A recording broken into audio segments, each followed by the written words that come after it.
Bonjour à tous, merci d'être présents aujourd'hui et du coup bienvenue à cette conférence en pédiatrie. On essaie de mettre un peu quand même de pédiatrie dans ce salon.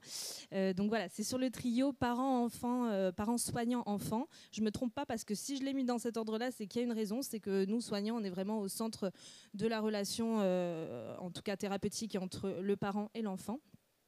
Donc voilà, on va aborder un petit peu tout ça aujourd'hui et voir un petit peu les questions qui nous occupent dans cette spécialité. Alors, je me présente un petit peu, je m'appelle Émilie Gouin, je suis kinésithérapeute pédiatrique dans le sud de la France sur Lambesc, donc pas très loin d'Aix-en-Provence. J'en ai fait mon activité exclusive, c'est-à-dire que je ne fais vraiment que de la pédiatrie, donc sur les 0-18 ans. Et je donne également, bon ça on en reparlera parce que je pense que ça va être peut-être une de vos questions sur les formations, donc je donne aussi une formation avec SSK sur Bouc-Bélair et Lyon, donc sur la pédiatrie vraiment en balayant toute la tranche d'âge des 0-18 ans. On aura l'occasion d'y revenir. Alors, de quoi on va parler? Donc, on va parler de la kinésithérapie pédiatrique en lien avec l'enfant, tout ce qui est conseil et accompagnement parental, parce que là, on n'est pas dans une relation unique avec le patient. Il y a aussi les parents et l'entourage qui rentrent directement en compte. Donc ça, il faut vraiment le prévoir. On va voir aussi tout ce qui est coordination de ce trio, l'adhésion aux soins de l'enfant et du parent. Voilà, vous allez voir que ça, c'est quelque chose d'extrêmement important pour que le soin fonctionne. Et toutes les situations, enfin pas toutes, mais une partie des situations complexes et le fait que la prise en charge est différente de celle de l'adulte. Alors, la kinésithérapie en lien avec l'enfant, donc bon, vous allez voir les phrases, vous allez les trouver peut-être un petit peu bateau, mais il faut quand même qu'on l'aborde. La prise en charge de l'enfant, on sait très bien qu'elle est complètement différente de celle de l'adulte, à la fois sur tout ce qui est physiopathologique et surtout sur l'approche et l'abord qu'on va avoir avec l'enfant lui-même et avec son entourage par la suite. On a un lien particulier avec celui-ci, il faut le mettre en confiance. Les enfants, et c'est ça qui m'a intéressée dans cette spécialité aussi, c'est que je considère que la partie 0-18 ans est la partie la plus importante de notre vie à tous, parce que c'est là où on se construit, c'est là où on va expérimenter plein de choses. Et quand on a un accident de parcours pendant cette période, ça peut nous marquer profondément et sur tout le restant de notre vie. Donc c'est très important de le savoir et de le prendre en compte pour justement être optimal dans sa prise en charge. Créer un espace rassurant, propice à l'adhésion aux soins et se mettre à la portée de l'enfant, établir un dialogue où les deux se comprennent. Quel que soit l'âge, l'enfant comprend tout. Alors avec un vocabulaire adapté, certes, mais il comprend tout. Donc vraiment, que ce soit un bébé ou un ado, expliquez-lui ce que vous faites et ça va créer un espace justement de confiance, ça va le rassurer, ça va lui permettre aussi de mieux adhérer aux soins. L'enfant donc est au cœur de notre métier. Ça, je l'ai dit, ils comprennent tout. On leur explique du coup ce qu'on fait. L'enfant, il est contraint par le parent de venir en séance de soins. Ça, il faut aussi le réaliser. L'adulte, lui, il vient, c'est un peu sa charge mentale des fois, mais voilà, il vient par lui-même. L'enfant, il n'a pas envie de venir, ça intervient dans son agenda scolaire. Peut-être que quand il vient à votre séance de kiné, il loupe une activité sportive avec les copains. Puis des fois, ils ont des agendas surchargés, ils ont piano, ils ont basket, ils ont volley. Et donc ça intervient encore après. Ils sont fatigués aussi de leur journée, donc ils sont contraints, ils ne viennent pas forcément de gaieté de cœur, donc ça c'est à vous aussi de faire en sorte qu'ils viennent avec envie et que voilà, même s'ils ne sont pas spécialement motivés, ils soient contents de venir faire leur rééducation et qu'ils en comprennent l'intérêt. N'essayez pas de tout savoir. Pardon, j'en ai loupé un. Écoutez ce qu'ils ont à vous dire sans porter de jugement. Ça, c'est important aussi. Des fois, en fonction de notre projet personnel, de notre parcours de vie, selon ce qu'on peut entendre, voilà, on peut avoir vraiment des fois de manière maladroite ou sans vouloir mal faire, mais on peut porter un jugement, des fois même sans parler, mais juste avec le visage qui parle pour nous. Donc voilà, faites attention à ça. On va en reparler après, mais tout ce qui est tact aussi, c'est très important. Ils ont une sensibilité fine, particulière, et voilà, faites attention de ne pas les blesser ou dire quelque chose qui peut les heurter. N'essayez pas de tout savoir, ils ont aussi leur jardin secret à respecter. Alors quand je dis ça, je pense surtout aux adolescents. Les adolescents, ils sont dans une phase pubertaire et puis émotionnelle qui est complexe. Des fois, ils vont vous confier des choses. Vous allez dire, j'en sais un peu, mais pas trop. Alors, pas par curiosité, mais juste par rapport à votre soin et à la connaissance de votre patient, vous allez chercher à en savoir plus. Ça peut aussi les braquer. Donc, si ce n'est pas quelque chose qui est urgent pour votre prise en charge, laissez passer un petit peu de séance. Peut-être que de lui-même, il vous apportera les réponses. Mais voilà, n'essayez pas de creuser plus que ça. Maintenant, quand il y a certaines situations, et là je prends l'exemple récent d'un enfant que j'ai au cabinet qui m'a confié un cas de harcèlement scolaire, et on sait à quel point ça peut être grave, qui n'en a pas parlé à la maman. Là, je suis obligée d'intervenir, je ne peux pas le laisser repartir parce qu'il m'a confié que voilà, il pleurait 1 heure dans sa chambre à cause de ça tous les soirs, etc. Donc là, il y a quand même des marqueurs qui alertent un petit peu. Ça sort de mon métier de kiné en tant que tel, mais en tant que professionnelle de santé, c'est aussi mon rôle de faire attention et de faire de la prévention sur ce genre de choses. Donc je lui ai laissé le choix, je lui ai dit soit t'en parles toi à maman devant moi, soit c'est moi qui lui en parle, soit on en parle ensemble, mais il faut que tu repartes du cabinet et que maman soit au courant. Bon, il a choisi qu'on en parle tous les 3. Voilà, donc sur ce genre de choses, oui, là je vais creuser un petit peu. Mais autrement, je leur laisse, voilà, qui a fait le bisou à qui dans la cour, je m'en fous, quoi. Je leur laisse me parler de ce qu'ils veulent. Faites équipe, vous êtes un duo, vous n'avez qu'un seul objectif, c'est aller mieux. Donc voilà, vraiment travailler en équipe avec l'enfant. Attention, alors ça je l'ai mis, c'est plutôt rare, mais ça peut arriver. Attention aux enfants qui vous auraient porté une affection particulière et qui simulent une douleur pour prolonger le traitement. Ça m'est arrivé une fois, mais voilà, ils s'entendent bien avec vous, ils sont là pour, enfin, ils se confient aussi beaucoup. Et du coup, quand vous leur dites bon là c'est bon, ça va mieux, ils vont voilà continuer à dire qu'ils ont mal, ils vont trouver un petit peu des choses pour prolonger un peu les séances avec vous.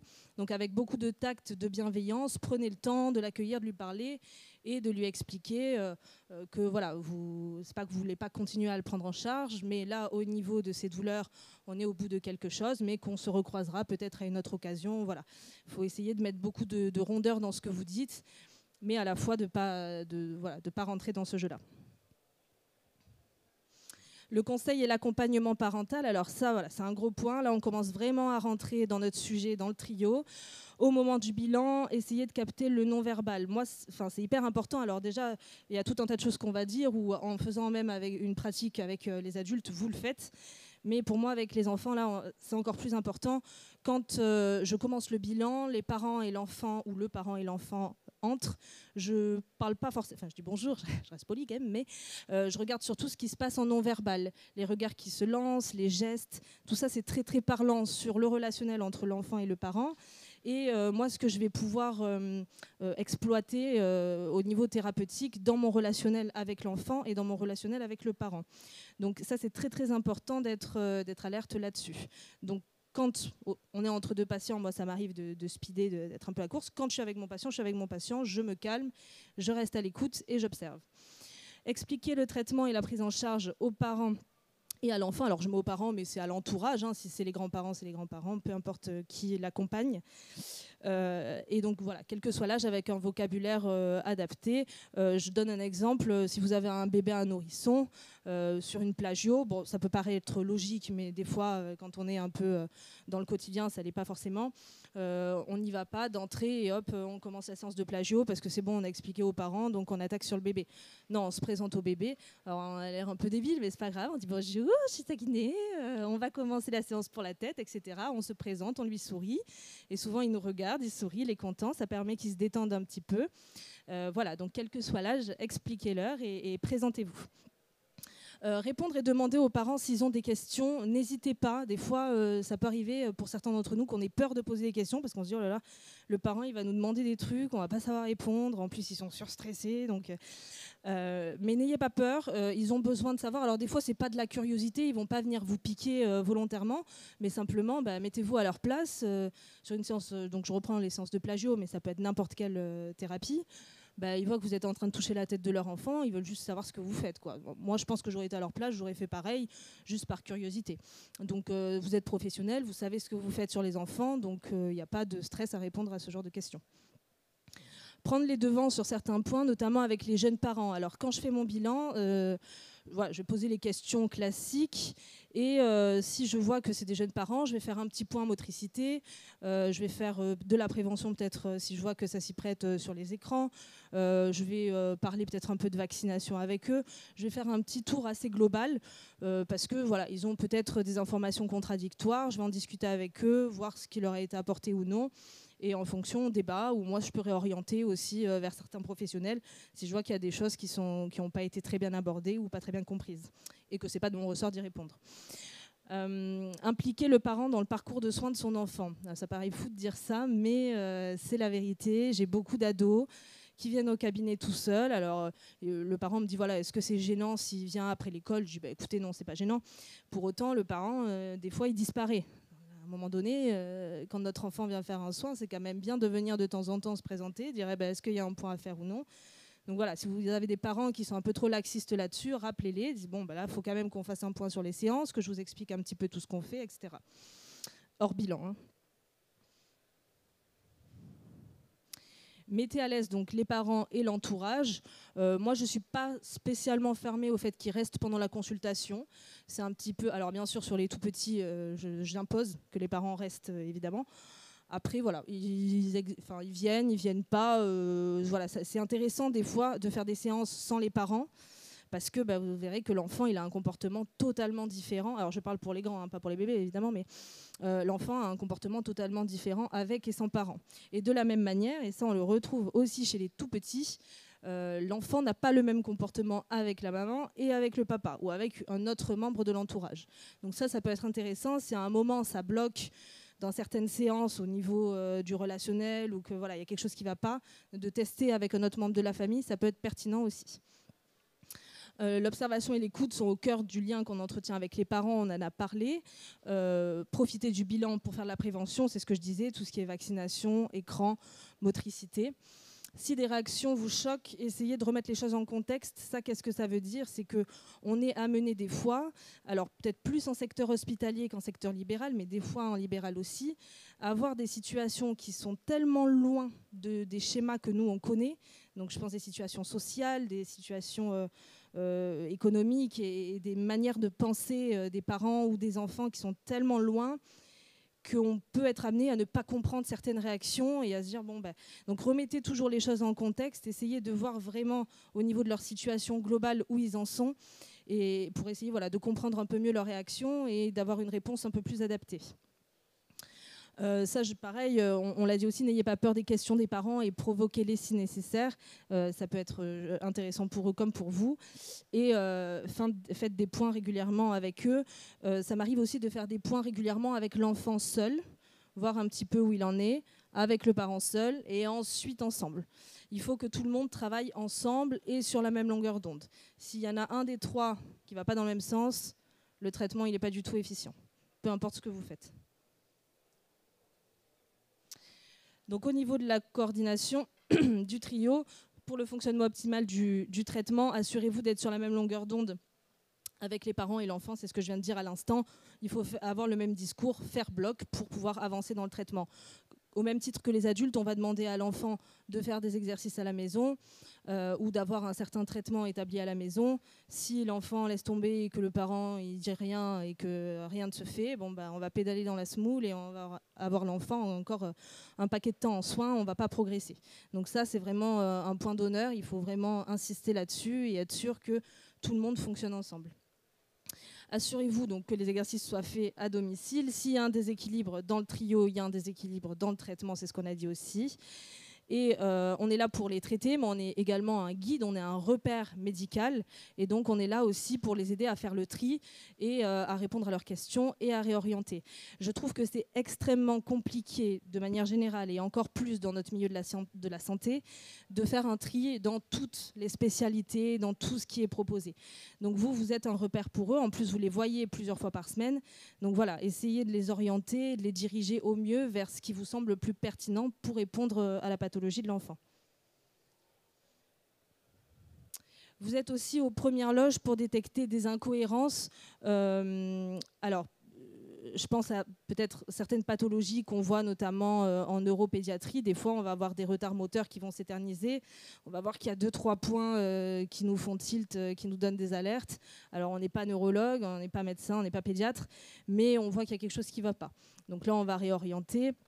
Et les quelques fois où ça m'est arrivé, c'était le cas, il y avait effectivement une pathologie derrière.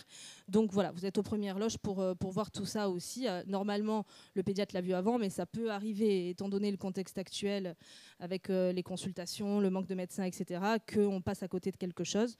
Donc vous êtes là aussi pour faire l'alerte. Oser poser des questions à l'enfant aussi, parce que lui, peut-être qu'il en a, mais qu'il ne va pas oser vous le dire. Donc pareil, lui, il faut qu'on puisse répondre à toutes ces questions. Intéressez-vous à l'enfant, à ses loisirs, et établissez un lien autre que médical. Ça, c'est hyper important pour la mise en confiance de l'enfant. Si à chaque fois que vous le voyez, vous lui parlez de sa pathologie, bon, il va vite se lasser, il va vous trouver relou. Donc voilà, essayez d'établir un lien, dire quels sont tes loisirs. D'ailleurs, moi, dans mon bilan, ça fait partie des premières questions que je pose, hein, quels sont tes loisirs. Et comme ça, bon, non seulement vous voyez quel impact ça a dans sa pathologie, et vous pouvez ajuster en fonction. Et en plus, vous pouvez avoir des sujets de discussion ouverts avec lui là-dessus. Comment s'est passée ta journée? Les cours, c'était relou. Bah ouais, c'était relou, moi aussi, ça l'était. Voilà, vous allez avoir des petites discussions avec lui. Et c'est toujours beaucoup plus sympa. En fonction du contexte, demandez aux parents et à l'enfant leur accord pour consulter seul leur enfant. Alors ça, c'est toujours touchy, parce que normalement, c'est pas trop conseillé de voir un enfant seul. On dit, bah voilà, au cas où, c'est toujours bien d'avoir un parent. Il se trouve que dans certaines situations où on est vraiment bloqué de chez bloqué, on peut débloquer des situations en consultant seul l'enfant. Donc attention quand vous le faites, mais voilà, là c'est vraiment au cas par cas, il faut évaluer la situation, comment vous vous sentez aussi avec les parents. Mais il y a des contextes où c'est quand même assez pertinent de le faire. Ok, avant qu'on voit juste l'adhésion aux soins de l'enfant et du parent, je pense à quelque chose au niveau du bilan. Moi, au niveau de mon bilan de pédiatrie, bon, y a les informations administratives, ça on sait, les informations du médecin, le bilan classique en fonction de la pathologie qu'on va faire. Il y a toujours 3 questions que je pose qui sont un peu en dehors de la kiné, mais qui sont essentielles pour moi et pour connaître l'enfant. La première question, c'est le sommeil, comment ça se passe? Est-ce qu'il fait ses nuits, est-ce qu'il ne fait pas ses nuits, est-ce qu'il se réveille souvent, etc. L'alimentation, est-ce qu'il y a des prises ou des pertes de poids importantes récemment? Donc sous-entendu, est-ce qu'il y a une cassure de la courbe et est-ce qu'on s'inquiète? Encore une fois, théoriquement, le pédiatre l'a vu avant, mais par précaution, je pose quand même la question. Ça peut révéler aussi des troubles du comportement alimentaire, des choses un petit peu... Donc là, voilà, il faut voir aussi en fonction des réactions que vous avez de votre patient et du parent. Et l'état émotionnel. Alors là, l'état émotionnel, je coupe en deux. D'abord, l'enfant me répond. Donc, comment tu te sens? Comment tu définirais ton tempérament? Est-ce que tu es quelqu'un de plutôt calme, de plutôt stressé? Et ensuite, je pose la question aux parents. Donc, des fois, l'enfant me dit non, mais ça va, je suis calme. Mais la maman est quand même un peu angoissée. Donc voilà, ça c'est important parce que vous cernez mieux la personnalité de votre patient. Et en plus, encore une fois, voilà, s'il y a d'autres choses à côté, vous pouvez l'orienter sur d'autres pratiques qui peuvent lui permettre de se détendre un petit peu. On retourne du coup à l'adhésion aux soins de l'enfant et du parent. Donc, expliquer, comme je disais, être compréhensible, être ludique dans les exercices. Ça, c'est très important. Faites travailler votre imaginaire. Soyez ludique. Lassez-vous, et c'est mon cas, des exercices avant vos patients. Comme ça, vous les faites tourner régulièrement. Et voilà, vous avez plein de possibilités avec les parcours de motricité, avec les cibles, tout, j'ai envie de dire presque tout jouet peut être utilisé dans une séance de rééducation pour voilà, l'égayer, être un peu plus ludique, voire être un peu plus fonctionnel aussi. S'assurer qu'on soit sur la même longueur d'onde et prendre le temps, ça voilà, c'est un peu répétitif, mais en même temps c'est important. Prenez vraiment le temps avec vos patients. Moi ça m'arrive, alors j'aime pas trop ça, mais ça m'arrive de déborder de 5-10 minutes les séances. Mais si je vois qu'il y a du besoin, je le fais. Et puis après je me fais moins de post-déj, je me débrouille après pour rattraper ça. Mais voilà, prenez vraiment le temps. Rassurer, ne pas créer d'ambiance anxiogène. Il y a des situations pareilles où c'est un peu difficile. Je pense à une ado qui a eu une arthrodèse et qui ne portait pas son corset. Voilà. Donc on est entre le truc de dire bon, je ne veux pas l'inquiéter. Pardon, elle n'a pas eu d'arthrodèse, elle allait avoir potentiellement une arthrodèse.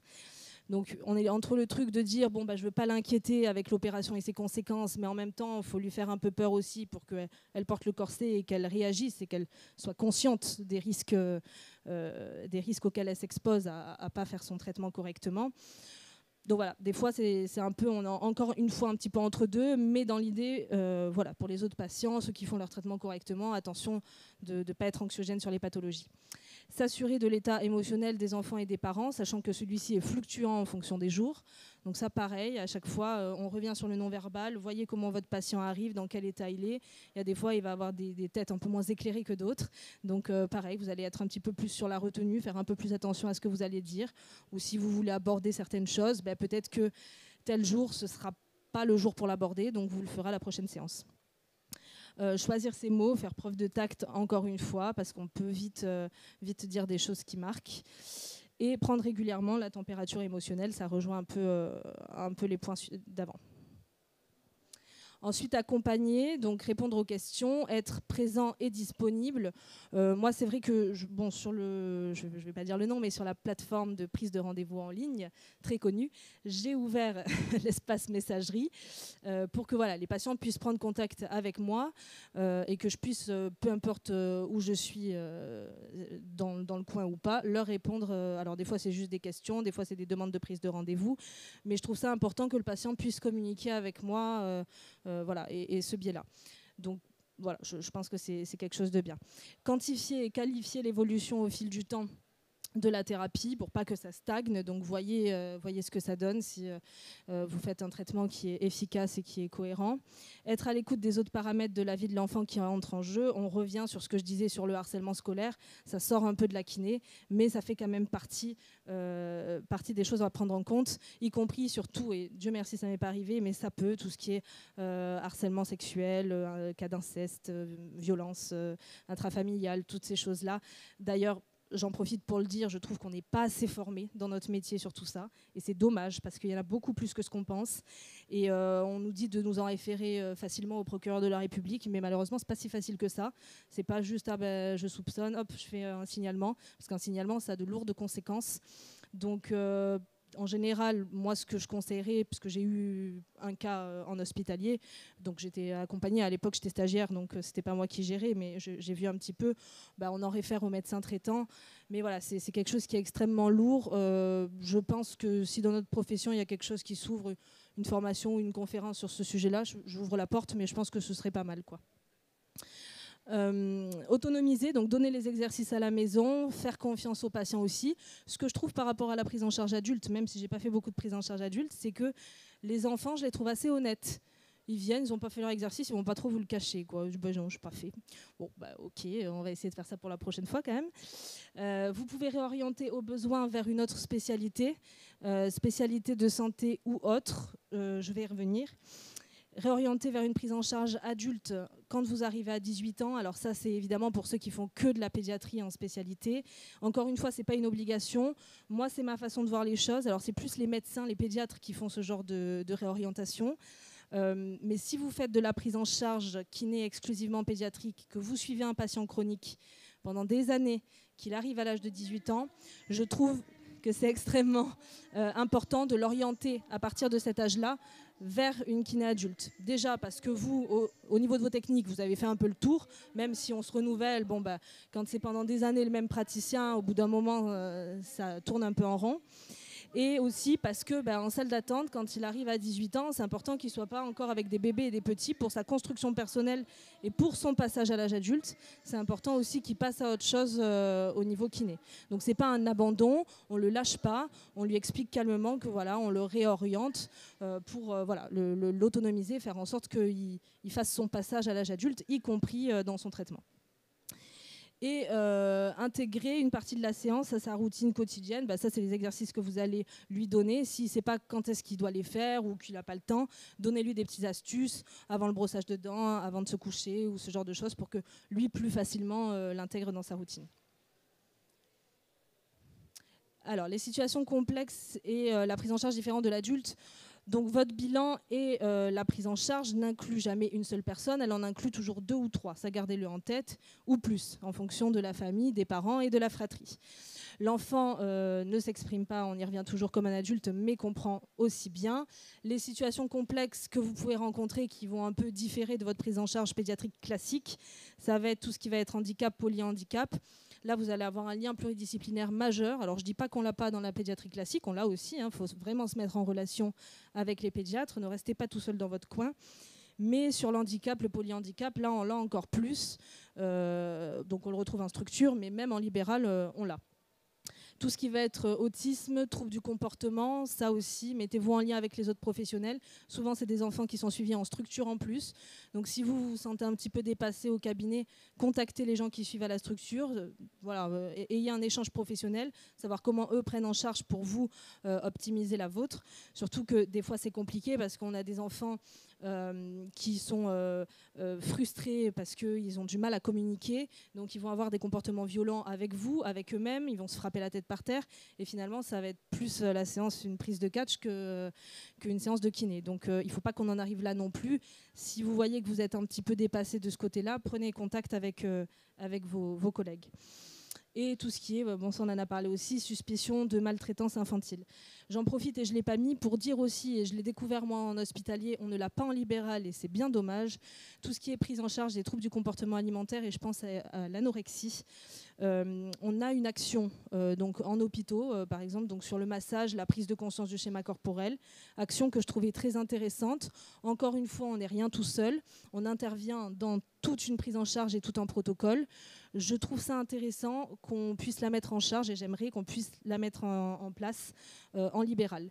Bon, encore une fois, il faut informer les médecins, il faut essayer de voir comment on peut le faire, mais je trouvais que c'était assez bien et on avait un rôle très intéressant là-dessus. On n'en parle jamais, hein, c'est vraiment que en structure hospitalière. Alors là, je vous ai fait 2 situations de patients que j'ai rencontrés au cabinet parce que ça va nous amener 2 choses différentes. On va commencer par la première, c'est une enfant de 8 ans qui a des douleurs à la cheville qui sont assez mal localisées. On ne trouve rien à l'imagerie. Bon, ça change un petit peu en fonction, elle me montre la cheville, ça change un petit peu d'endroit, c'est des douleurs de croissance, mais la localisation ne fait pas tellement penser à des douleurs de croissance. J'avais vu sa sœur qui était plus âgée, j'avais fait le bilan, elle avait une leucémie. Au moment où je vois la petite sœur, la grande sœur n'est pas en rechute, mais commence à refaire des contrôles, enfin c'était pas au beau fixe. On a débuté du coup avec la petite les séances de kiné. La localisation se modifiait, comme je disais, légèrement. Je voyais qu'elle était assez stressée, assez préoccupée. Les séances de kiné, ça montrait relativement peu d'évolution. Bon, elle ne savait pas trop me dire, elle n'était pas très bavarde là-dessus, mais je sentais qu'il y avait un truc qui n'allait pas. J'ai pris la maman à part dans le bureau et on a essayé de démêler un petit peu tout ça. Et je lui ai demandé si elle avait vu sa grande sœur qui avait eu un problème à la cheville. Et puis la maman cherche et elle me dit non. Et là, elle repense que la petite a vu sa grande sœur qui ne pouvait plus marcher quand elle avait la leucémie. Et là, elle fend en larmes et elle me dit, mais je crois que, je sais pas, il y a quelque chose en lien avec ça. Toute la famille, alors moi j'ai commencé un petit peu à aborder l'approche du psychologue, etc. Malheureusement, l'approche du psychologue est encore beaucoup stigmatisée, y compris chez les enfants, donc compliqué d'amener ça, et je le respecte tout à fait. Chose importante, ne forcez jamais ou n'incitez jamais trop un enfant à aller consulter un psychologue s'il n'en a pas envie. Sinon, ça va être contre-productif et on va avoir tout l'inverse, ça risque de le traumatiser, de le braquer du métier, carrément. Donc bon, elle refusait, mais par contre elle adhérait à une pratique, le Reiki, que faisait sa tante, qui est quelque chose de complètement alternatif. Bon, donc on a dit on va essayer de continuer les séances de Reiki avec la tante et on va voir où ça nous mène. Donc je lui donne rendez-vous un petit peu plus tard, en lui donnant quand même des exercices à faire à la maison, mais bon, j'avais pas l'impression que ça change non plus énormément. Et quand elle revient, elle me dit non, mais elle a plus mal, c'est bon, ça a nettement diminué. Parce qu'elle a fait ces séances-là. Bon, pour revenir, moi, mon objectif, il est rempli. Alors, il ne vient pas de moi, il vient de la séance de Reiki et de l'effet que ça a eu sur la petite. Mais en tout cas, l'objectif est rempli puisque ça lui a diminué ses douleurs et que ça allait mieux. Sur ce genre de pratique, rapidement, pour vous donner mon avis. Après, c'est très subjectif et c'est un terrain plus que glissant. Donc, je vais faire attention à ce que je dis.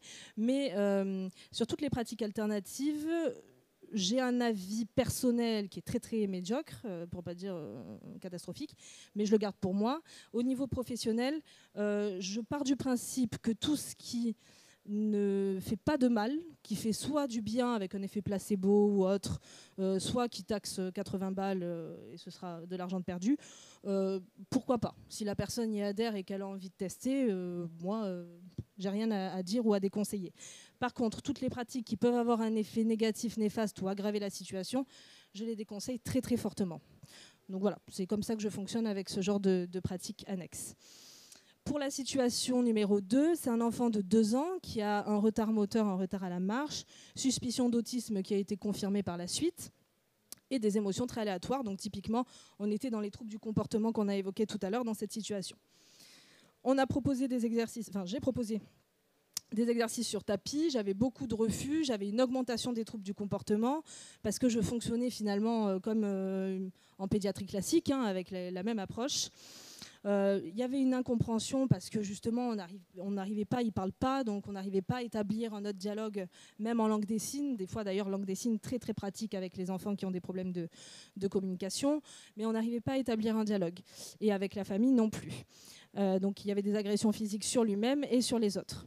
J'ai pris le parti, alors ça aurait pu totalement ne pas fonctionner, mais je me suis dit c'est pas grave. J'ai vu avec le parent et j'ai pris cet enfant à part dans la salle de consulte. Je lui ai mis les tapis, je lui ai mis des jouets partout et je me suis dit je sacrifie cette séance qui va sûrement, j'avais en tête, servir à rien, mais tant pis, on tente. Je l'ai mis sur le tapis, je l'ai laissé faire et je l'ai juste observé. Donc sur une demi-heure de séance, je l'ai observé pendant 20 minutes. Donc on se dit, on a un petit problème aussi moral et déontologique de se dire je ne suis pas payée pour regarder l'enfant quand même. Mais bon, je me suis dit voilà, on va tenter ce truc-là. Et donc j'ai vu que tout seul, il allait explorer, il faisait plein de choses intéressantes en motricité, parce qu'il n'était pas forcé, donc du coup de lui-même, il faisait plein de propositions intéressantes. Et j'ai retenu qu'est-ce qui pouvait l'attirer dans ce que j'avais mis ou dans ce que lui proposait sur des éléments de motricité. Et une fois que j'ai fait ça, tout en ne lui imposant rien, je replaçais un petit peu les objets ou les situations dans lesquelles il progressait en motricité.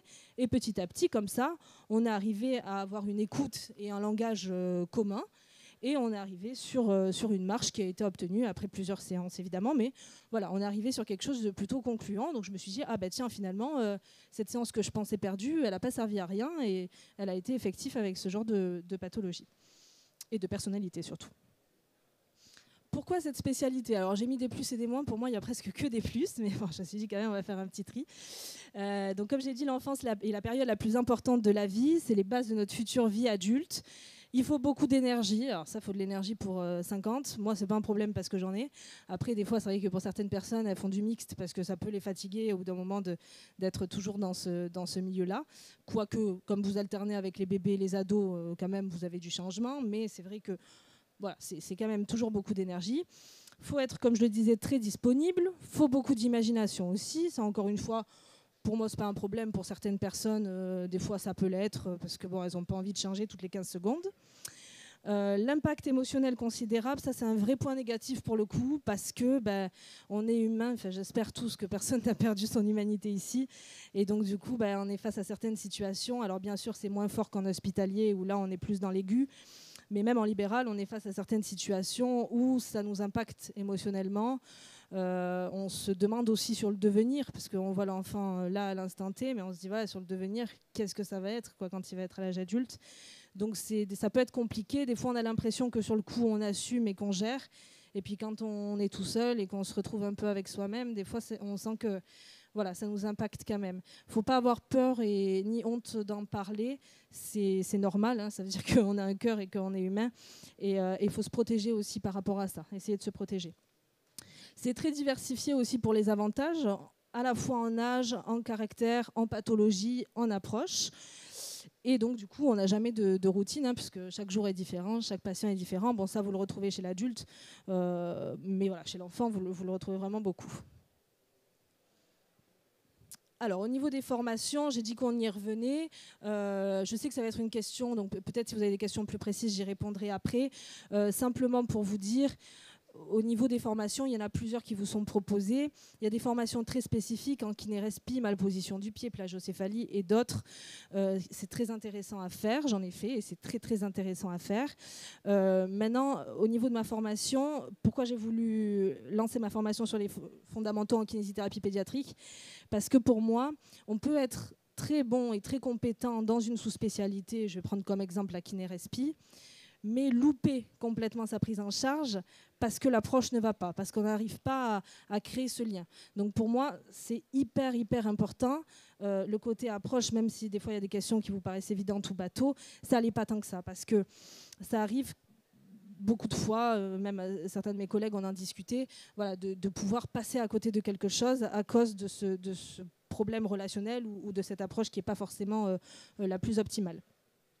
Donc, bon, concernant ma formation, je la donne avec SSK dans le sud de la France, sur Bouc-Bel-Air et sur Lyon. J'ai 2 dates en 2026.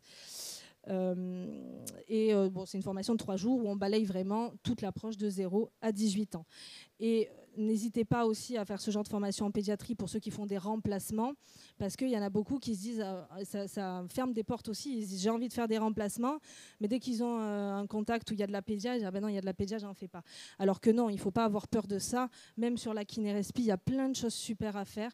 N'ayez pas peur des enfants, ils sont gentils. Non, n'ayez pas peur et voilà, vraiment allez au-devant de ça et formez-vous en pédiatrie.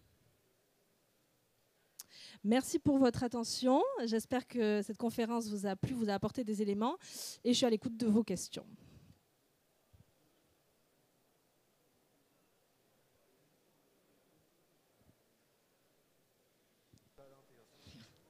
J'aurais une question quant à l'intégration justement des frères et des sœurs dans la rééducation. Est-ce que c'est quelque chose que vous incluez aussi? Est-ce que parfois vous les invitez aussi à participer aux séances, surtout dans les cas de polyhandicap assez graves, où justement ça permet parfois de relativiser justement sur la pathologie ou les faire comprendre que bah voilà, il y a du progrès ou il y a des possibilités de progresser? Oui, ça m'est arrivé. Alors notamment quand je pense là à un enfant que j'ai, donc qui a un déambulateur postérieur, qui a un gros. Alors la pathologie n'est pas vraiment définie, mais il y a un gros déficit au niveau des membres inférieurs. Et oui, ça m'est arrivé de faire intervenir la petite sœur parce que, pardon, parce qu'il s'était complètement braqué dans la séance, émotionnellement parlant. Toujours pareil, problème de communication et des fois. Il pète un câble, on ne sait pas trop pourquoi aussi, parce qu'émotionnellement, il est très très fluctuant. Donc ça m'est arrivé de faire intervenir la petite sœur sur un jeu où du coup je me mets à le faire avec elle. Ça lui donne envie, il vient. Donc oui, ça m'arrive. Après, pour revenir sur la fratrie et les parents de manière générale, je suis assez sévère au cabinet dans le sens où je n'interviens pas dans l'éducation qu'ont les parents avec les enfants. C'est pas mon rôle, ça ne me regarde pas. Par contre, si ça interfère avec mon travail ou avec mon matériel au cabinet et ma structure, là, j'interviens et je me fâche et je fais savoir un petit peu, je refais un point sur les bases, quoi. Ça, oui. Merci. De rien.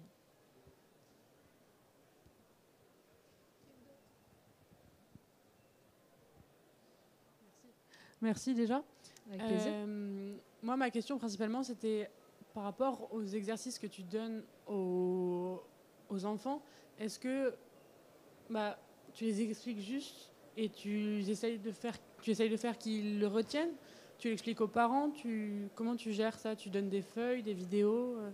Alors les deux, j'explique aux parents, j'explique aux enfants, des fois je fais avec l'enfant, ça arrive par exemple pour les situations de scoliose qu'il soit un peu moins motivé, donc si je suis toute seule avec lui, je vais faire le gainage, je ne peux pas faire 36 exercices avec lui parce que je ne suis pas là pour faire mon sport, mais je suis là quand même pour le regarder, le corriger, mais si je vois que ça le motive de faire le gainage avec lui, je vais le faire.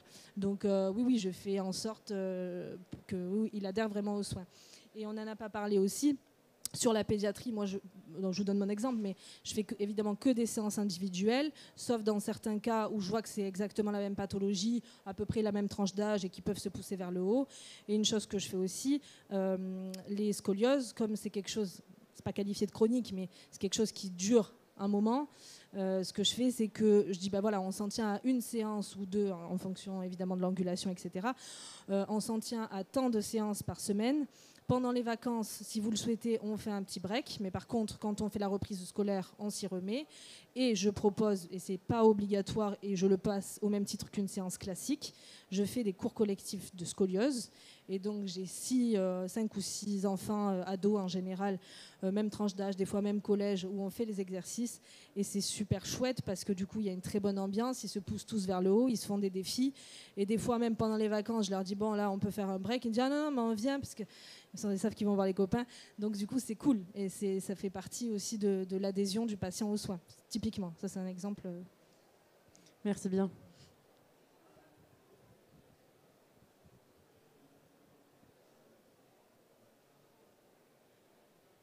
Plus de questions? Bon, si vous n'avez plus de questions, merci en tout cas d'être venu. Moi, je serai disponible si vous voulez me poser des questions en off juste après. Voilà, merci beaucoup. Passez un très bon salon et faites de la pédiatrie.